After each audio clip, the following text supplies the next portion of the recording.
While de Havilland set about addressing the problems of the Comet, their competitors, Bristol, had come up with an aircraft to challenge the Americans on the transatlantic routes. Bristol needed fuel efficiency, so they chose the turboprop. This new aircraft they called the Britannia. The age of the second Elizabeth, bringing with it draftsmanship that leads the designs of the world. The Bristol Britannia was actually a rather beautiful-looking plane. It was also, in theory, a plane the world needed. It was a turboprop, but it was quite fast, 350, 400 miles an hour. It could deliver quite a lot of passengers, and it could deliver them over quite a long distance. So in some ways, at that time, it seemed from a British standpoint really quite a good idea. The Britannia, the airliner of tomorrow. The plane's first public appearance had been at Farnborough in September 1952. The test pilot was the vastly experienced Bill Pegg, the man who had first flown the ill-fated Brabazon. A lovely, graceful machine, her evolution ranks as a milestone equal to the regular services of the Comet. Spectators were astounded at the quietness of the plane, and it was soon nicknamed the Whispering Giant. Forerunner of a fleet on order for the British Overseas Airways Corporation was the star of the show, the 100-seater Bristol Britannia turboprop airliner. The Britannia gave a striking foretaste of the future in a year of aviation history. But here too problems started to appear. There were persistent teething faults with the Bristol Proteus engines. Bill Pegg, who was Bristol's chief test pilot, was showing some KLM people, potential customers, how the Britannia worked and all the rest of it, and took them off for a flight from Filton and flew them up over South Wales. And at one point, one of the engines developed a very serious fault and caught fire. Eventually, the entire wing was in flames, and knowing that there were 2,000 gallons of fuel in it, Bill Pegg was a little alarmed about this, and I think the KLM people were too. Obviously, you couldn't do a crash landing there in the mountains of Wales. My father was sitting in the back with one of the KLM personnel. The other one was in the right-hand seat with Pegg in the left-hand seat. I would rather not referred to as a terrible crash in the River Severn of the Britannia in February 1954.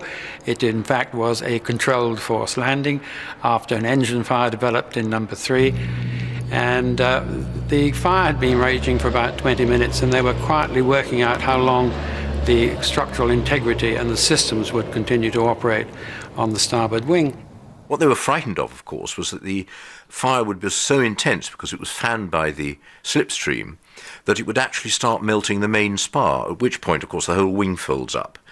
The whole lot of them would die. So he had to get to the ground as quickly as possible, and over the Severn could see in the estuary that the tide was out.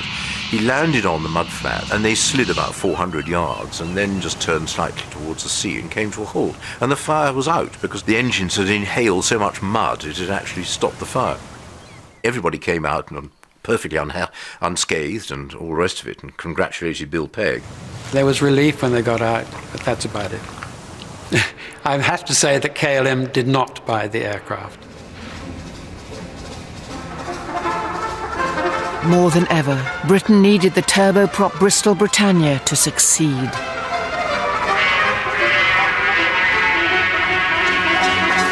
But engine icing problems and the new, more rigorous Air Ministry safety testing pushed the plane further and further behind schedule. This is called a drop test. The wheel is spun up and the whole assembly is then forced to the ground.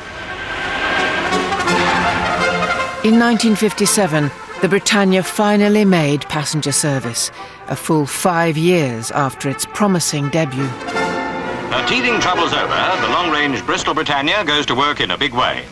The skipper, Albert Marr, on the right, and members of his crew are ready at London Airport for the first flight of the new non-stop London to New York schedule, the fastest transatlantic air service in history. Carrying 52 passengers, the Whispering Giant is the first British airliner in regular commercial service on the North American route. One of the first to fly the Britannia was former RAF pilot Norman Tebbit, now Lord Tebbit. Good gracious me. It's a long time since I've been on one of these. bit bigger than the old 100 series that I flew. This is the 300. I suppose it looks all very dated now with these old-fashioned luggage racks. Of course, this again is the longer range version, so they got a couple of bunks as they flew longer hauls across the North Atlantic and things of that kind. And here onto the flight deck. Quite a nice navigator's station. You could sit there quite comfortably out of everybody's way. And of course, here you've got a hatch there, and that's an escape hatch. And here, the hatch for the sextant, periscopic sextant, because we navigated an awful lot in those days by astro. The great thing about the Britannia was you needed a flight engineer, fairly heavy, who knew the location of all the switches and relays down in the hold underneath the flight deck here, because this was before smart modern electronics, and everything was still electromechanical.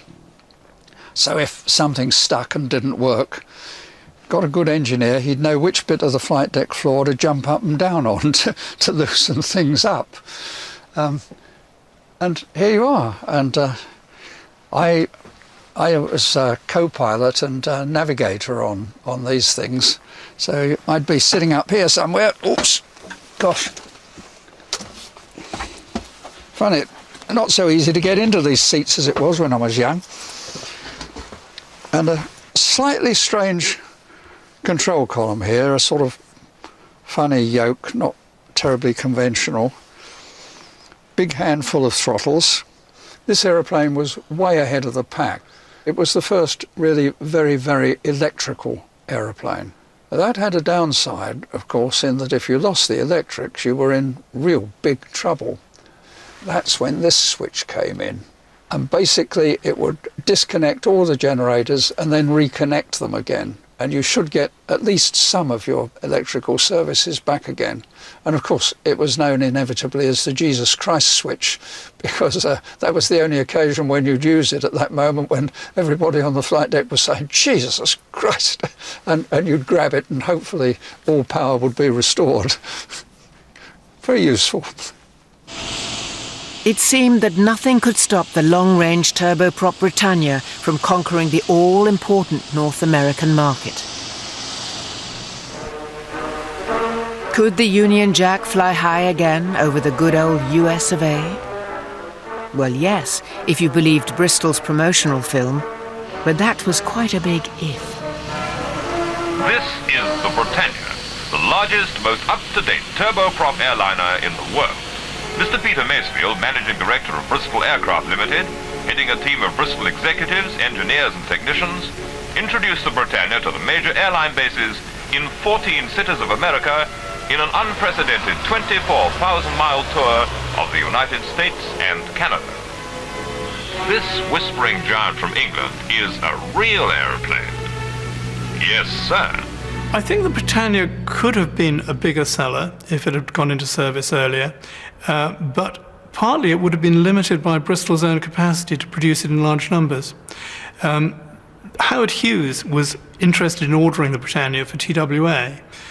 He actually flew it secretly one morning on his own after meeting Bristol's test pilots out in America, and came back and said that if he could have 25 aeroplanes in 18 months or whatever it was, he'd order it on the spot for TWA.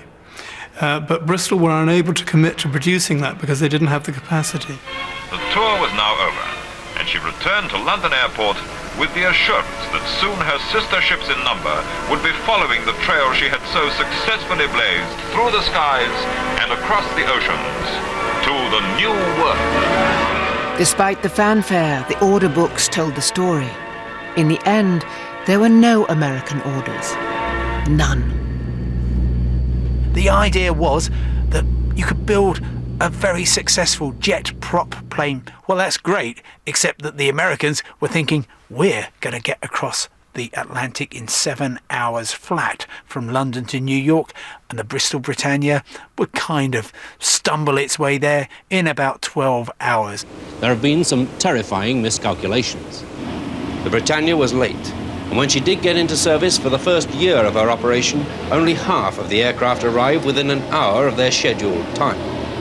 There was an all-too-public squabble between the BOAC and the Bristol company. The real problem was that the BOAC didn't want it, so they kept on bad-mouthing it. BOAC actually sort of bigged up the safety issue of icing in the engines long after it had been solved, and they were actually making this public.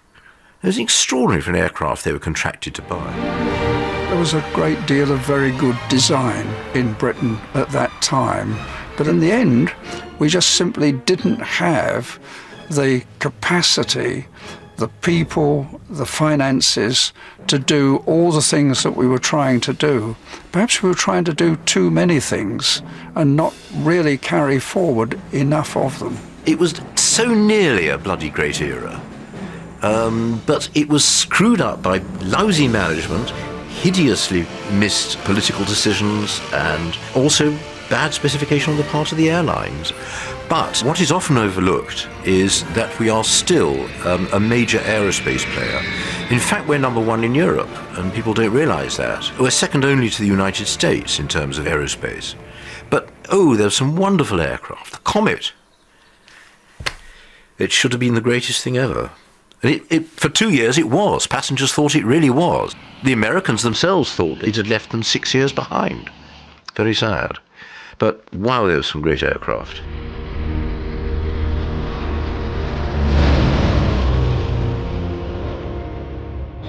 For 2 decades, we had ruled the skies and consistently broken records with amazing aircraft that were loved by crew and passengers alike. We had the first turboprop plane, the world-beating Vickers-Viscount. The first jetliner, the sleek silver de Havilland Comet. And the VC-10, powerful and athletic, and still an Atlantic record holder.